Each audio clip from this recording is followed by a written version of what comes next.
নবীজি বলেছেন নারীরা 100 ভুল করবে, তুমি 99টা ভুল ক্ষমা করে দিবা, আর একটা ভুলের জন্য তুমি তাকে শাসন করবা। কিন্তু শাসন করতে যাইয়া তার 14 গোষ্ঠী তুলে গালি দিও না। আমার নবীজি বলছেন তার মুখের উপর হাত তুলে আঘাত করো না। কথা বলেন না কেন? আমি দেখছি, জায়গার নাম কইতাম না, কইলে চিনে ফেলবো। স্বামী স্ত্রী কি নিয়ে ঝগড়া লাগছে আমি জানি না। ওই বাড়িতে আমি প্রাইভেট পড়াতাম, অনেকগুলো স্টুডেন্ট ছিল। হঠাৎ করে ওই বাড়ির আঙিনায় যখন ঢুকলাম, ঢুকার পরে চাইয়া দেখলাম স্বামী স্ত্রী ঝগড়া করছে। এই পারে স্বামী, ওই পারে তার স্ত্রী। স্ত্রী একটু লম্বা, স্বামী একটু খাটো। কি স্ত্রীটা, মহিলাটা একটু লম্বা, ছেলেটা একটু খাটো। এবার ঝগড়া লাগছে কি নিয়ে জানি না।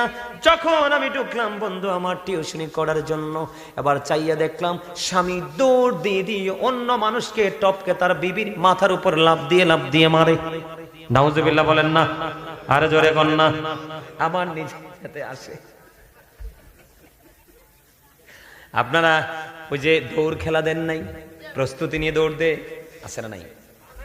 খেলেন নাই জীবনে? আমার কথা কয় না। দৌড় দেন নাই? আমার কাছে কিছুটা এমন মনে হয়েছে, আমি দেখেছি হাইরে মানুষ তোমরা কতটা বোকা, কতটা স্টুপিড। আমার নবীজির কৌশল তোমরা বোঝো না, এই জন্য দাম্পত্য জীবনে কলহের শেষ হয় না। ঠিক কিনা বলেন?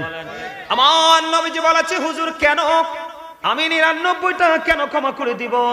আমার নবী বলছেন তোমরা জানো না আল্লাহ নারীদেরকে বানাইছে বাঁকা হাড্ডি দিয়া, তার চিন্তা সব সময় বাঁকা। তুমি যদি এটাকে একবারে সোজা করতে যাও, এটা ভেঙে ফেলতে হবে, তার মানে সংসারে টিকানো যাবে না। আর যদি তুমি এটাকে একেবারে ফেলে রেখে দাও, যত বাঁকা ছিল আরো তত বাঁকা হয়ে যাবে, কারণ তার কাঁধে চড়ে সব সময় কাজ করে শয়তান। জোরে জোরে কন্যা নাউজুবিল্লাহ। তাহলে কি করব না? কাইকে কাইকে কদমে কদমে বিবির দোষ ধরা যাবে না। ঠিক কিনা বলেন? আরো জোরে বলেন। নারীরা যেমনি একটু বাঁকা বাঁকা কথা বলি, স্বামী যদি তার মন মতো হয়, তার জীবনের সবটুকু তার স্বামীর জন্য বরাদ্দ রাখে। ঠিক কিনা বলেন? আরো জোরে বলেন। আমার নবীজি বলেছেন তুমি যেটা করবে বিবিকে সেটাও তুমি খাওয়াবে, পড়াবে, মিষ্টি আচরণ করবে। ও বন্ধু, স্বামী স্ত্রী যদি 1 ঘন্টা বা কিছু সময়, কয় ঘন্টা? 1 ঘন্টা বা কিছু সময় যদি কোনো স্বামী যদি পান খায় অথবা বিবি যদি পান খায়, আপনি আসার সময় বিবির জন্য পান নিয়ে আসবেন। কোনো স্বামী যদি চা খাওয়ার অভ্যাস থাকে, স্বামী করে আসলে রিল্যাক্স মোড একটু চা বানিয়ে দিবেন। কেন বললাম? বাস্তবতা।